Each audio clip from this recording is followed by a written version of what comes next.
ತೀವ್ರ ಉಪ್ಪಿನ ಕೊರತೆಯಿಂದ ಕಂಗೆಟ್ಟ ಶ್ರೀಲಂಕಾ, ನೆರವಿಗೆ ಧಾವಿಸಿದ ಭಾರತ. ಶ್ರೀಲಂಕಾದಲ್ಲಿ 1 ಕೆಜಿ ಉಪ್ಪಿನ ಬೆಲೆ $145 ಏರಿಕೆ. ದ್ವೀಪ ರಾಷ್ಟ್ರ ಶ್ರೀಲಂಕಾ ಹೊಸತೊಂದು ಬಿಕ್ಕಟ್ಟನ್ನು ಎದುರಿಸುತ್ತಿದೆ.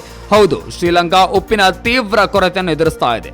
ಭಾರೀ ಮಳೆಯಿಂದಾಗಿ ಉಪ್ಪು ಉತ್ಪಾದನೆ ಸ್ಥಗಿತಗೊಂಡಿದೆ ಮತ್ತು ಈಗಾಗಲೇ ಉತ್ಪಾದಿಸಲಾದ ಹೆಚ್ಚಿನ ಪ್ರಮಾಣದ ಉಪ್ಪು ಕೊಚ್ಚಿ ಹೋಗಿದೆ. ಪರಿಣಾಮವಾಗಿ ದೇಶವು ಕನಿಷ್ಠ ಪ್ರಮಾಣದ ಉಪ್ಪನ್ನು ಉತ್ಪಾದಿಸಲು ಸಾಧ್ಯವಾಗ್ತಾ ಇಲ್ಲ. ಇದರಿಂದಾಗಿ ಅಲ್ಲಿನ ಜನರು ಈ ಅಗತ್ಯ ವಸ್ತುವಿಗೆ ಪರದಾಡ್ತಾ ಇದ್ದಾರೆ. ಉಪ್ಪಿನ ಕೊರತೆಯಿಂದಾಗಿ ಅದರ ಬೆಲೆ ಕೂಡ ತೀವ್ರ ಏರಿಕೆಗೆ ಕಾರಣವಾಗಿದೆ.